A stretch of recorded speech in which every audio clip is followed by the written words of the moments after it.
हे पाहिजे duplicate payment बनवून वाटप करतायत. ते पण पॉम्पलेट घेते याच्या गाडीत आम्ही सर्व रंगात पकडले सर पॉम्पलेटाची वाटताना.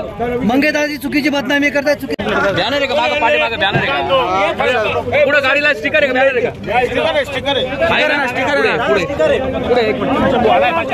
आता कलर वापरलेला आहे. मंगेश चव्हाण सबका साथ सबका विकास सगळ्यांना माहिती आहे भारतीय जनता पार्टीचे स्लोगन आहे.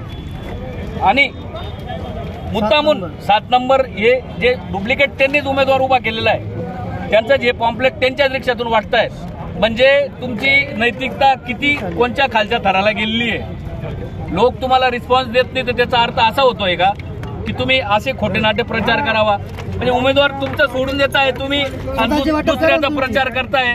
नेमकं करता काय.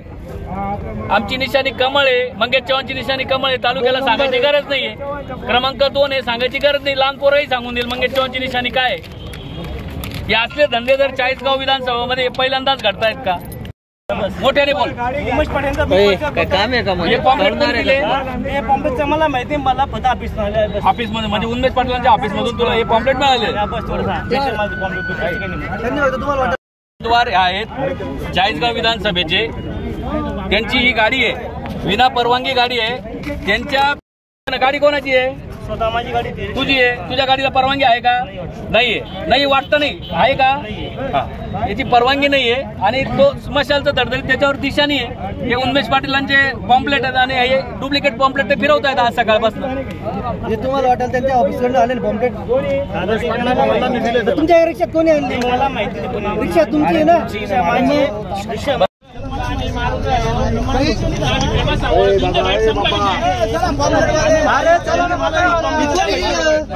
तुला हा एकच काय तुझ्या गाडी एकच काय